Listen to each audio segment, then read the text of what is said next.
Once upon a time, there was a country in which people, citizens, were informed as to the events of the day, especially foreign policy, and they debated it on streets and taverns and churches and where people gathered. Hot arguments, actual talk, actual debate, talking not about experts on TV, long before TV, long before radio. There were arguments about should we back France or Britain or whatever it was. What should we do? We're talking about the United States at a certain time. And this is more or less how this quite remarkable book begins, a very informative book, but more than that, informative in the word, an exciting book to read by Richard Barnet. And Richard Barnet, who was a member of the Institute of Policy Studies in Washington, remember his previous book, Global Reach, has written a new one called The Rocket's Red Glare. And the subtitle is When America Goes to War, the Presidents and the People. And who decides what? Since we live in a democracy, the assumption is the people decide. And this book tells of a wholly different story, how by virtue of, some would call it default, have abandoned this right that once upon a time was debated in the streets of towns all over the country. And Richard Barnet is one of the best social observers we have around and about. That's more or less the theme of the book, isn't it? That's it. And it's struck me how now, when we're facing some of the most important decisions that probably the country's ever faced, where the path is open and we don't quite know where to go, there is so little debate. To compare this today, what citizens, how little citizens talk to each other and debate and argue and make their views known to their elected officials, compare that with what it was like when we began. It was. They'd say in the 1800 there was an election campaign. Thomas Jefferson versus John Adams. That was the campaign. And everything was going on then. Arguments, debates, the Alien Sedition Acts were being challenged.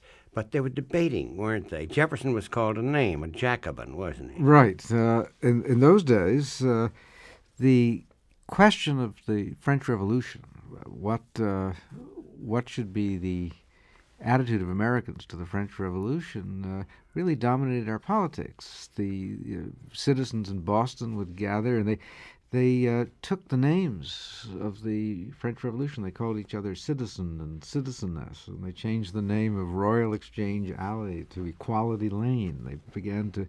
They believed that democracy had started in the United States and it had spread to France, and most people were excited about it, and then a minority were very frightened by it. And so this is the growth of godlessness and challenging authority. So the word Jacobin had the same attribute to it as in the 50s, the word communist. Oh, absolutely. It's very similar. And I think the two periods, the 50s and the 90s, the 1790s, are very similar in that foreign policy was a metaphor for domestic policy. That is, if people got excited about France, not just because France, because of the idea of the revolution, but if you were for the revolution, it meant you were for democracy in the United States. And if you were against it, it meant that you really favored what Alexander Hamilton favored, an aristocracy, bringing the elegant patrician culture of Britain to America, and that's what the new country should be. But it was argued, though. I mean, there was something called public passion. Absolutely. They would meet in coffee houses, and there were all kinds of symbols. People wore certain kinds of hats of different color, which showed what their allegiances were, what they believed in. And they made their views very powerfully known to presidents. They didn't hesitate to burn a treaty in effigy. They did this with the Jay Treaty, or even... When you say they, you're talking about ordinary people now, aren't you? Ordinary Those people. We call now, ordinary. Yeah, now it's interesting that the people who were actually citizens, whereas a very small percentage of the population, maybe only 5% voted. You had to own property, you had to be the right religion in White, most states, and of course you had to be white, and you had to be male. So that caught a few people off. But those who were citizens really acted the part, and they took it very seriously. I was very much struck by the institution of the political clubs. These had started in the Revolution, people meeting to read the political philosophers, Rousseau and the others, Locke, and try to think about the philosophy of government and what kind of a society they wanted. And that continued. These political clubs continued. They were called democratic clubs or republican clubs, and one of their purposes was to look over the shoulder of their representatives in Congress. They didn't just elect them and go away. They wanted to study the legislation. They made their views known, and they were extremely active. Yeah, I was thinking these people who took part in this, they read too. I mean, they actually were informed. And we're talking about, wasn't that the basis pretty much on which this country is from? The word citizen also included being knowledgeable with what's going on. Absolutely. I mean, a responsibility here. Absolutely. Educable and willing to educate oneself. You read what John Adams wrote about the people, and it's rather contradictory. He wrote, the voice of the people can just as easily be the voice of the devil as the voice of God. And at times you could find him saying that the people are just foolish and easily led and corrupt. But basically, he accepted the view every bit as much as Jefferson, who was more sanguine about public opinion, that you had to trust the people. Well, this is the undercurrent of your book. By the book, we're talking about the early days of the country, the formation, the idea that since it is a new form of government, never was one such as this before, those who do take part in the electoral process are informed and arguing. And that becomes, you go all the way up to Vietnam and after, for that matter, almost Nicaragua, certainly World War I, II, Spanish-American, 1812, Mexican War. Nicaragua, up to the Contra, Iran-Contra. The undercurrent of all is that debate. Can you trust the people? And you got whether you have Atchison, who more or less was a Cold War architect, saying, of course you can't, says he, in striped pants. Yes, he said if you did what the people want, you'd always be wrong. Oh, and you go right along. And Lippmann, too. Lippmann was back and forth, wasn't he? Well, only at the end of his life. I mean, Lippmann, if anything, was the philosopher of elitism. And he believed not only were the people a bad force, but he also attributed to them enormous power. He said they have the power really to destroy politicians and keep them from the wise policies that they would otherwise pursue. At the end of his life, he found himself in the opposition on Vietnam. Yeah. And that premise that he had never really challenged during his career when he was really the spokesperson of the establishment. At the end of his life, he said, well, having seen what the obsession of Lyndon Johnson with the war, that notion that leaders are wise and should be left alone, he began to re-examine. That's when he changed. There's one name that figures throughout, and that's the Harvard professor Samuel Huntington. Yes. Now, Samuel Huntington, best remember the phrase, there's something dangerous in this world, democratic distemper, a phrase he used. You don't let the people know too much, isn't that it? Yes, excess of democracy is another one. Excess of democracy. Yes. So that's the debate, isn't it, throughout? That's right. And we've had people on both sides all through. But I would say that the dominant view of those who have actually governed has been the elitist view, that the people really cannot be trusted with information. That those at the top know what's good for you. Right. And therefore just don't make any waves. And they've sold that idea to a lot of people because it is it is an easy way to avoid responsibility as a citizen to say, well, I guess the president, we elected him, he has access to all information, he knows best. That, of course, is the theme, the subtitle of your book, When America Goes to War, The Presidents and the People. The book is The Rocket's Red Glare. And this is primarily about foreign policy we're talking, where this stuff has taken place in its most grotesque form. Right. That is the misuse of that power. That's more or less been the theme. And so throughout is the manipulation of public opinion, which of course eventually leads to the polls. Well, it's a struggle of presidents to manipulate and of certain people acting as citizens not to be manipulated. And sometimes we underestimate the power that people really do have. We've seen that this power has become much more visible and effective in recent years, certainly in Vietnam, and most recently with respect to South Africa. We forget that it was citizens acting locally, sometimes in local governments, that withdrew funds from the investment in South African business at a time when the national government, when President Reagan was pursuing the policy of constructive engagement. And you had people willing to go to jail, demonstrating in front of the South African embassy. And this effort changed the mind of people in Congress, changed the policy, and ultimately, I think, led to the beginning of real change in South Africa. That's the other theme of your book. Richard Barnet is my guest, and the other theme of the book is precisely that there can be relatively few people, if they're fervent enough and open enough in expressing their opposition or questioning authority, and they think is wrong, especially foreign policy, it eventually has an effect. It has more of an effect than they think. I suppose the opposition to the Vietnam War began as a minority movement. Oh, it began as a minority thing. Very much case so. in point. Very much so. I remember talking.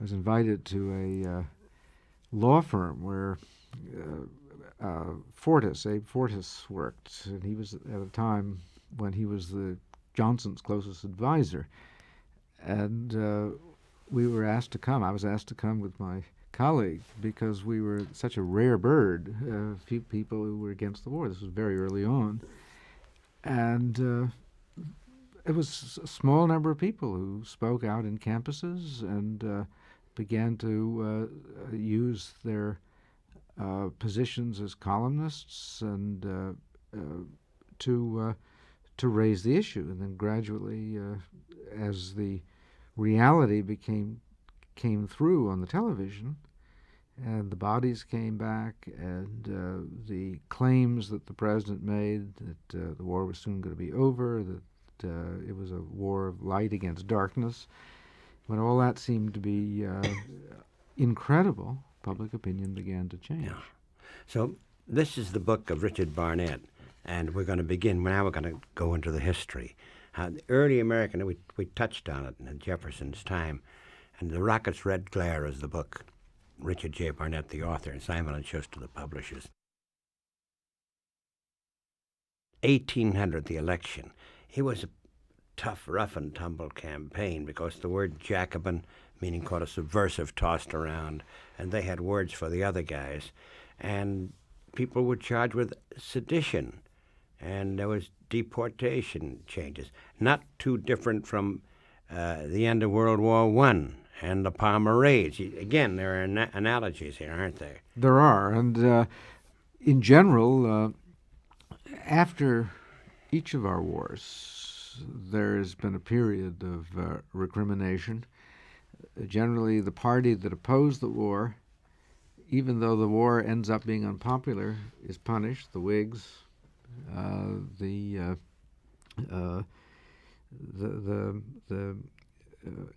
Democrats later on. I think that the war, people find the wars difficult to understand, and they finally begin to oppose it.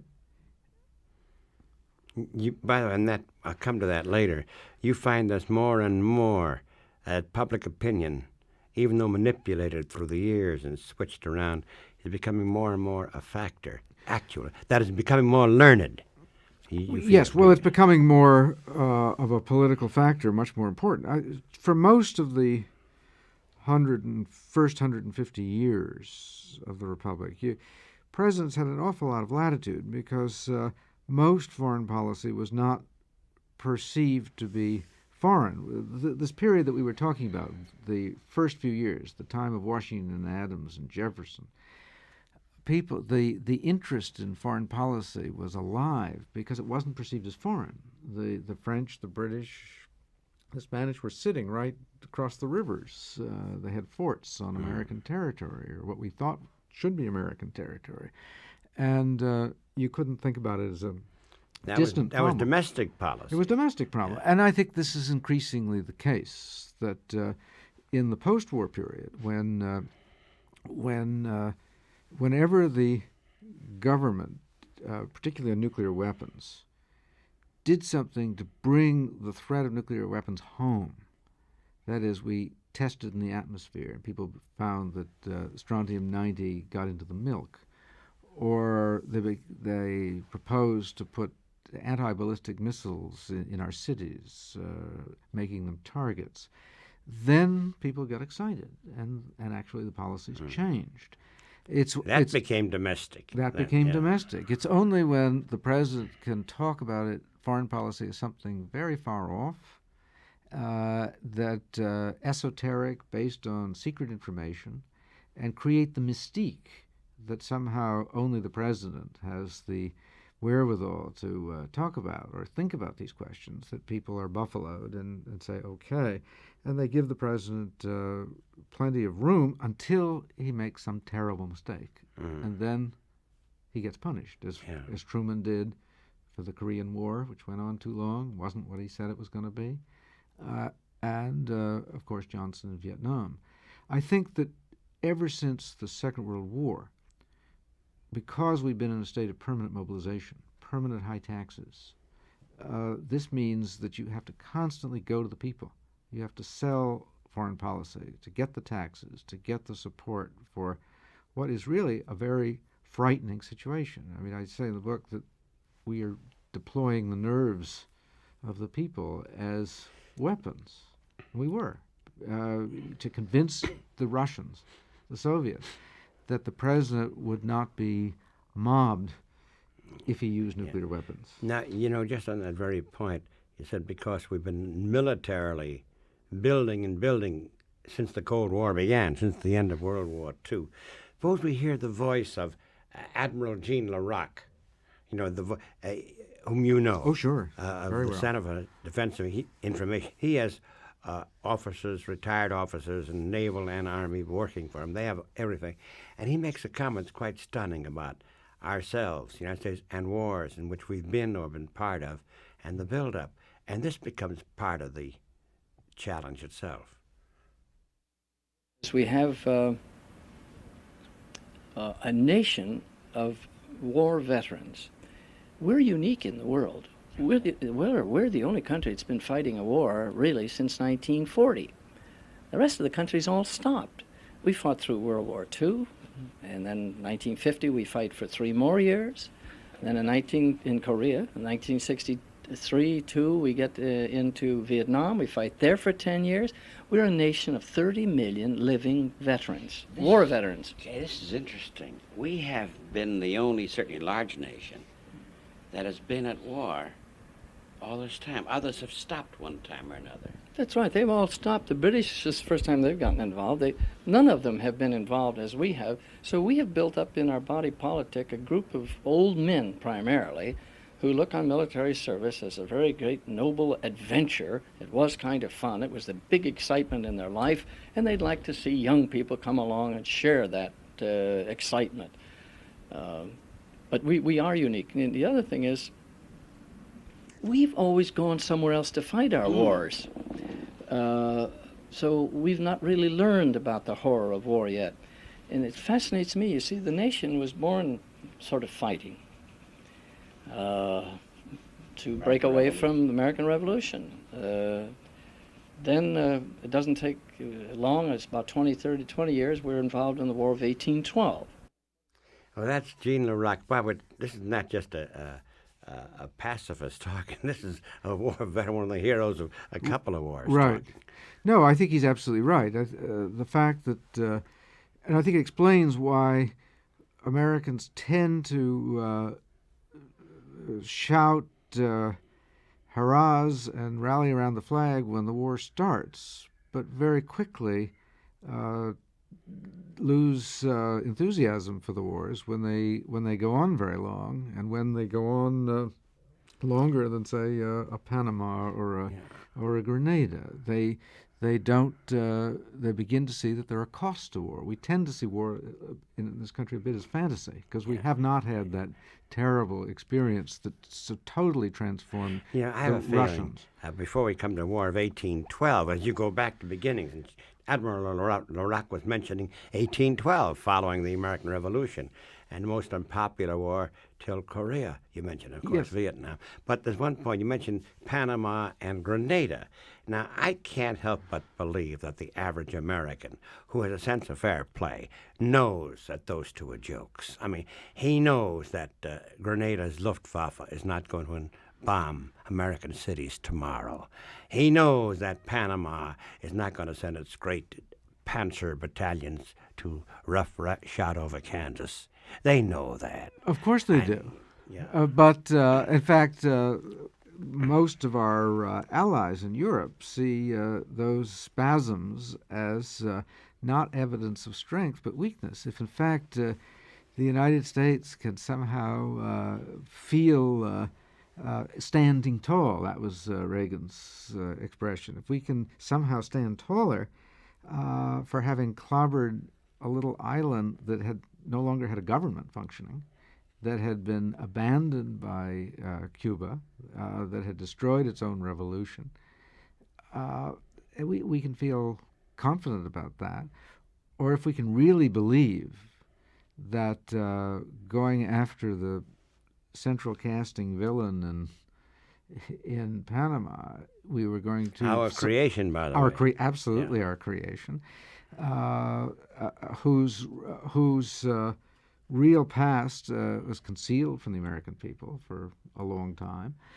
That somehow we can, that will solve the drug problem, that we will restore peace to Panama that we've destroyed through economic blockade and through mass bombing of neighborhoods.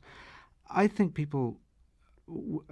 that 90% or 80% approval rate, if you take that again in a year, it won't be there. Yeah. So let's begin. That was the country's established. People are debating, arguing. The French Revolution comes, goes, something else happens, Napoleon. And now we're talking about Madison as president, the War of 1812. And here we come to something, don't we? How'd that begin?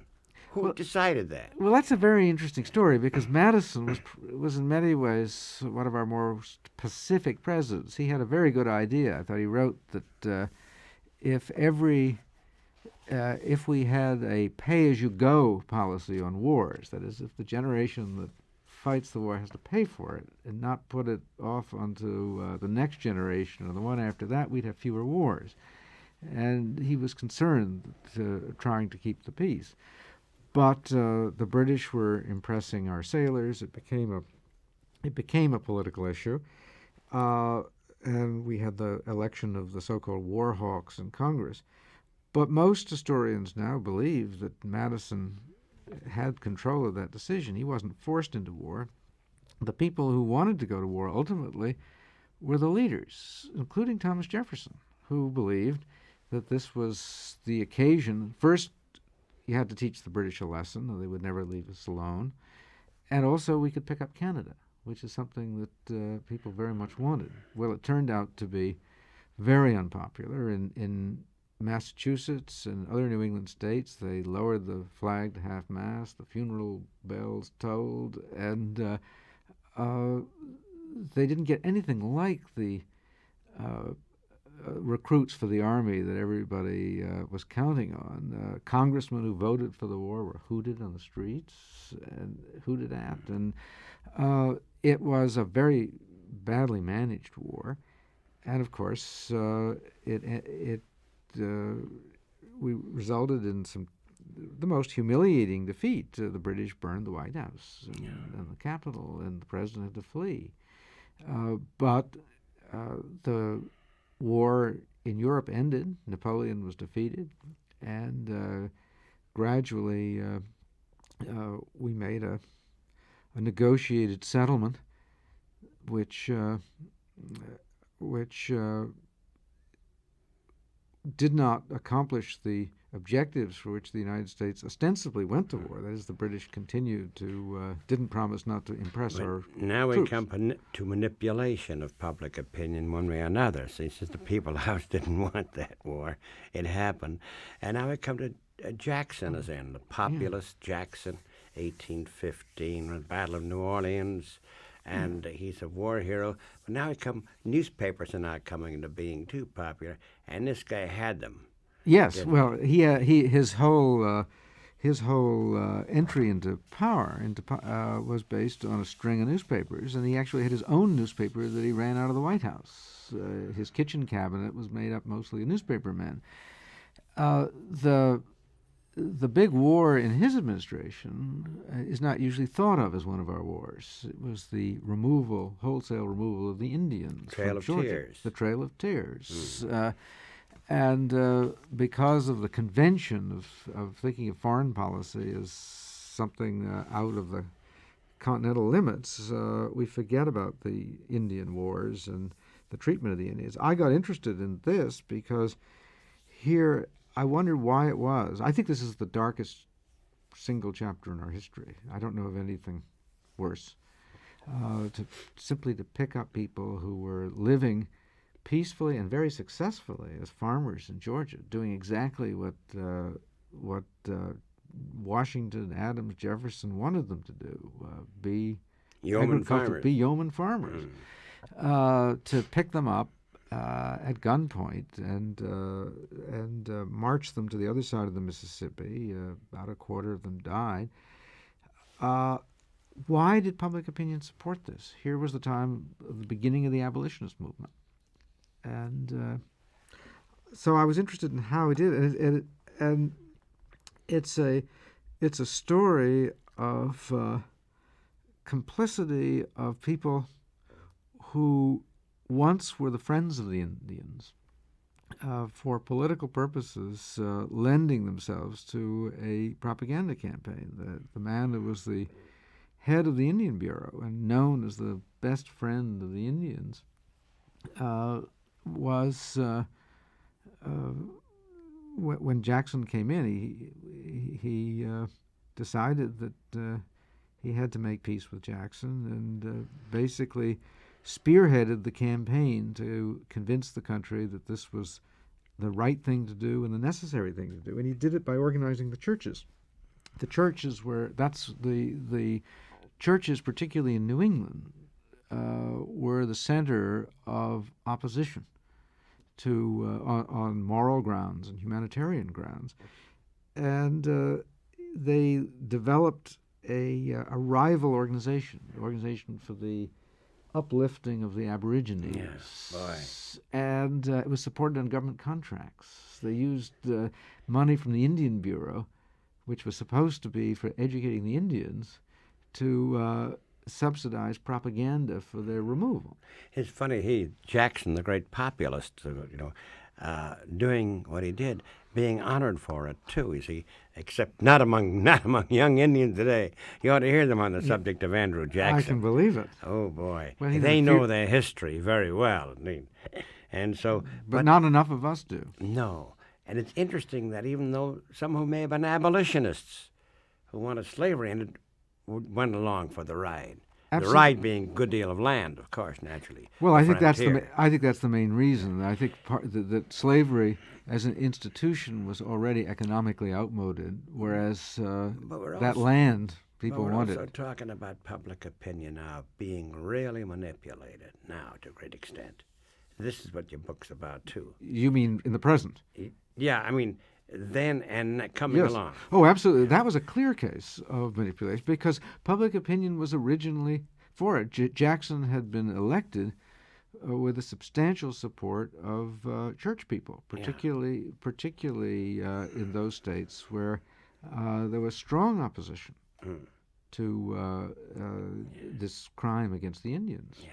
But what they did, of course, was to make the argument that this was doing the Indians a favor. Yeah. That Well, of course, that's always the rationalization. Right. LBJ said he wants to help the Vietnamese. Right, exactly. If they could only, Yes. I think he said, if they could only be like us. Right. That's true, By Right. the way, I think if he thought he could mold the Vietnamese to be good American Christians, he'd give them everything. That's right. But in fact, they say, hey, look, we got our own culture. Now, wait a minute, I'm telling you what's good for you now. Yes, exactly. But I mean, So the same thing particular irony of this one is that these particular Indians were the most assimilated. Yeah. Oh, that's interesting. They had their newspaper. A lot of them were Christians. They were good farmers, and it didn't make any difference. So it was that whole business was a lie. They wanted the land. So, which leads to another war that's very fascinating and crazy. The Mexican War we come to. That's the next lap we come to with Richard Barnet. Richard J. Barnet is my guest, who's one of the directors of the Institute for Policy Studies in Washington, one of the very few liberal think tanks in the country. The Rocket's Red Glare is the title of the book, and the subtitle, When America Goes to War, The Presidents and the People, and Simon & Schuster, the publishers. So far we've gone 1812, thoughts of 1800, people arguing. The Mexican War, Polka's president. Now, how again, a piece of land, several pieces of land are involved here. Well, the presidents as far back as John Quincy Adams and Andrew Jackson had their eye on both Texas and California. And Polk was elected very much with rhetoric, very much like that of John Kennedy in 1960. That is, he was the youngest man to run. It was called, and his movement was called Young America, and it was expansionist. And this was the time of manifest destiny, that the United States had the destiny to expand not only east-west across the continent, but north-south, Canada, Mexico, who knows how far. And he believed that he had a mandate to expand somewhere or other. He set up to provoke a war with Mexico. I don't think there's any doubt that when he sent Zachary Taylor with a contingent of troops to territory that was disputed in Texas, he anticipated that he would be fired on, and he was already preparing his war message, which was that alleging that American blood had been shed on American soil, and calling for war. Now, Abraham Lincoln was a freshman congressman. He was outraged and appalled. Daniel Webster said he won't vote for it. Lincoln was outraged and appalled and criticized the war and made fun of it, but he voted for appropriations. But he voted for the appropriations. That's the thing, and everybody virtually did. And, it's only in our history, very rare people like Senator Morse and Senator Greening in the Vietnam War, people who not only criticized but sought to exercise the power of Congress over the purse as a restraint on the president. It's terribly difficult to do that when American troops are under fire. And you got all the great American writers backing it too, then. That's right. Melville and Hawthorne were backing it. Yeah, Walt Whitman, of course, thought it was the... Whitman backed it. Oh, yes. So the one a few voices would be, I suppose, Horace Greeley and Thoreau going into the pokey for it. Oh, yes. But that's about it. Well, then, as the war went on, as it usually happens, people became disenchanted, and opposition grew. I mean, it's ironical that as with each victory, Here were American forces sitting in Mexico City, waiting for the Mexicans to surrender, and we were getting all this land. I mean, the Polk's main purpose was not Texas so much as California. He had his eye on the San Francisco harbor. Yeah. And even though all this fell to the Union, all this conquest, people began to get increasingly impatient. And because it was linked up with slavery, they were afraid that this new territory would throw greater weight to the South and to the slave states. And Ulysses Grant, and I think a lot of historians today, would accept the view that this Mexican War, ending in victory, led very quickly to the dissolution of the Union and the Civil War. There it was, because more slave states That's came right. being. That's right. It's funny how one thing leads to another. Now, public opinion, we come to this. Throughout your book, there is this turbulent attribute of our, say, public opinion that should be more turbulent today than it is, quite frankly. Yes. Was turbulent once. And so that's starting to make itself manifest as the Mexican War goes on. That's right. And as the casualties mounted, and as the moral issue of raised by people like Emerson, who said, Mexico will poison us, he said. It will poison us. Yeah. We will swallow it, but it will poison us. And so it led, in one way or another, to the Civil War. And now we come to the big manipulation, I should say, the most obvious one, of course, Spanish-American War. Now we come to a panic, an economic panic in the country, 1993. William Jennings Bryan, populist boy orator of North Platte, gaining among people, a populist candidate. And the Republicans, as today, the flag, waving the flag, and trying to stop Bryan. And now Teddy Roosevelt, I think is CVP at the time. Teddy is there, the kid yes. macho, kid machismo. Well, no, yes, but yes, he was. And now say, well, we got to do something down there. Oh, for a small war. Because something like Grenada would be perfect. Oh, for a small war. Splendid little war, as the Secretary of State called it. And so here's a slipping country, way slipping, Spain. And here we come to the Caribbean.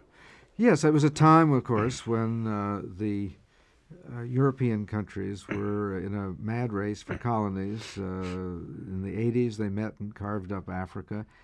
Roosevelt and Lodge and the imperialists believed that the United States should get into that game, and that it would do two things. First, it would prevent the European powers from gobbling up all the colonies and possibly excluding us from the markets and from the raw materials. And then also, it would be a great national enterprise to take people's minds off the fact that the divisions in the country between the classes were growing. That is, the small farmers were getting thrown out off the land. Workers were in the most intolerable conditions, and this was the robber baron era where people were getting very rich, a few were getting very rich, and the middle class was beginning to disappear. And so you had a people's party. You had a really progressive party that was a populist party that was going to challenge Wall Street and the banks. And one way to deflect that was to use the unifying theme of foreign policy, foreign wars, foreign adventure, and we can get everybody together, irrespective of whether you're a worker making $1 a day or a millionaire. We're all Americans. The politics stops at the water's edge. We've heard all that more recently. And that meant that, so it was a war that was supposed to unify the country and solidify the rule of the Republican Party. The Republican Party traditionally had been anti-imperialist. That is, in fact, the country had been anti-imperialist. Presidents had tried to pick up real estate. Grant tried to get the Dominican Republic in the 60s. But people didn't want that because they said that was against the American tradition. That's what England does. And also, the Republican Party was was against slavery, didn't want to enslave colored people, black people, but they didn't want to acquire more of them either. So there was a kind of also a racist tinge to the anti-imperialist movement, but it was powerful. The idea is it's popular because there's not much of an enemy here to begin with. No. It's Grenada and Falklands all over again. Absolutely. Unite people, stop whatever the crisis may be. And along, of course, then we got William Randolph Hearst, and who was the other? Pulitzer? They built their empires war, on that. Yes, I mean, they built it up. I don't think they got us into the war, although they tried. Yeah. But the fascinating thing about the Spanish-American War is that it starts as a little war in the Caribbean and ends up as a really terrible, prolonged war in the Philippines, something that nobody bargained for. And chasing Aguinaldo all over the landscape. Chasing Aguinaldo and heavy casualties, and on for almost 4 years. Not too removed from chasing Sandino, the original one, all over the landscape in Nicaragua. The very same kind of war, later, except that it was on a bigger scale. Yeah. And for the first time, the mass media began to carry reports of atrocities in which American forces were involved. And McKinley tried to censor and block this information, but it came out. Okay. And some of the leading people in the country, William James and others, again, a few citizens began to call attention to this violation of law and our own best traditions. But the funny thing is, it's a whimsical touch, not too funny, is that the myths is the Teddy Roosevelt riding up San Juan Hill hollering charge when you have a lot of buffalo soldiers. There were the black soldiers called buffalo soldiers. We had to lift his fat little ass on that horse, and it was an effort lifting his fat little ass on that horse. And there he goes with a little pot belly hollering charge. In his Brooks Brothers uniform. And so that's part of the myth. There's a clownish myth attached to it, too. Sure, and he used that, of course, very effectively and for so his political career. War, and we have to certainly there's World War I and World War II and Korea and Vietnam, of which we know a great deal, but perhaps more to know. That is more to know if we are not to repeat the thing again and again. Well, the book it's a cautionary tale, but it's a very exciting one that it's a hopeful one, because you speak of public opinion. A few people relatively can start a bonfire of sorts. The Rocket's Red Glare is the book of my guest Richard J. Barnet. And When America Goes to War, the subtitle, The Presidents Using Power and the People, to some extent, not fully using power. We've touched the various wars lightly and how public opinion manipulated, used, and yet makes itself felt. And so World War I. World War I. Well, that was a war in which people did not see what the interest of the United States was getting in it. And Wilson himself was very ambivalent about it, thought quite correctly that to go into such a war would transform the country. It would brutalize the country, he thought, and it would change a lot of our democratic institutions. But he was, and as late as a few weeks before he asked for a declaration of war, he saw the German ambassador and he wrote in his diary, "I don't understand what the British are fighting about." He was not at all clear what he wanted to do. But the thing I think that convinced him was, of course, the Germans stepped up their submarine warfare, but he came to believe that he could be the deciding voice, the great moral arbiter, as he put it, for the peace. That if we would go in, it would be short, the war would be over, and then the United States would sit at the peace table and could sell to the wicked countries of Europe a truly virtuous plan for world peace. Of course, the League of Nations was beginning to be developed in his mind, and he was a man, it now seems, who was really over his head. He went to Europe after the war to make the peace. He had written the 14 Points. Walter Lippmann helped him write it, and at the peace conference, Colonel House, his closest associate, came up to Lippmann and said, "You wrote those. Now tell us what they mean. We've got till tomorrow morning to figure out." And Wilson found himself in the midst of a maelstrom of European politics. There were every conceivable sort of interest deal that had to go into this Versailles Treaty. I'm thinking also of public opinion. Wilson, not as bad a man in this respect as Atchison in contempt for public opinion. Wilson had ideas of his own. We know there was a strong isolationist sentiment at the beginning. Right. I didn't raise my boy to be a soldier, one Right. of those popular songs. Right. Then, of course, George M. Cohen, over there, how public opinion was altered again by the press and Well, of other course, forces. in the First World War, we had our first official propaganda agency, the Committee on Public Information, Creel, and he had Booth Tarkington and all kinds of writers writing propaganda to convince the American people that they should be in this war because otherwise the Kaiser would come to New Jersey and get us.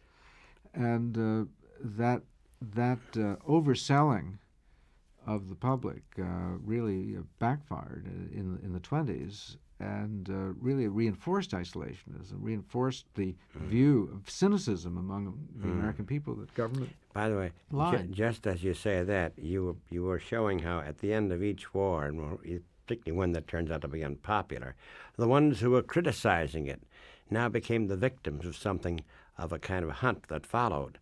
Just as following earlier days, there were people who took a beating. At the end of World War I came the Palmer raids, the witch hunt. Right. Gene Debs, of course, during the war Was in prison. spent time in the pokey Right. for speaking against it. So that pattern occurred. This presages the 50s following World War II. That was also a pattern, isn't it? Absolutely. Well, that was probably the clearest, the propaganda, public education is the word that they like to use, a campaign on the most massive scale. Because just as I think propaganda had presented an unreasonably rosy picture of Soviet Union during the war as an ally, Stalin was Uncle Joe, Mission to Moscow, movies that showed a really unreal ally, which they thought they had to do because this was the Democratic Alliance. Russia had to be democratic. By the time the war ended, public opinion had been convinced. Most people thought that we were going to have cooperation, very friendly relations with Russia, more so than Britain. And public opinion really opposed practically every principle that Atchison and company were putting together as the basis of the post-war world. And so Truman became convinced by people like Senator Vandenberg, who said, you got to scare hell out of the American people to get them to put money into the Marshall Plan, to rearm, and to send troops abroad. And so the Russians, the Soviet Union, was presented as the reincarnation of Hitler. Whereas inside, they were very anti-Soviet, of course, but they had a completely different analysis. I mean, it was a much more subtle analysis than the way they presented it. I think Clark Clifford speaks of that a great deal, too. Yes. They knew better, but by God, you got to, as Vandenberg said, you got to scare people. Well, he was the architect of it to a great extent. I mean, he was the one who developed the memorandum that Truman, for the Truman 1948 campaign, which was very clear that you move to the left on domestic policy and try to pick up the New Deal, but you move you move against Henry Wallace and present yourself as a Cold Warrior. Now, the Korean War, that was wholly but no approval from the American public. None nor whatsoever. even consultation with Congress. And even concentrate there. So that's- Prior, yes, and that was I think a watershed in which the president arrogated to himself powers that were inconceivable in the minds of the founders of the country, and there was virtually no opposition at the time.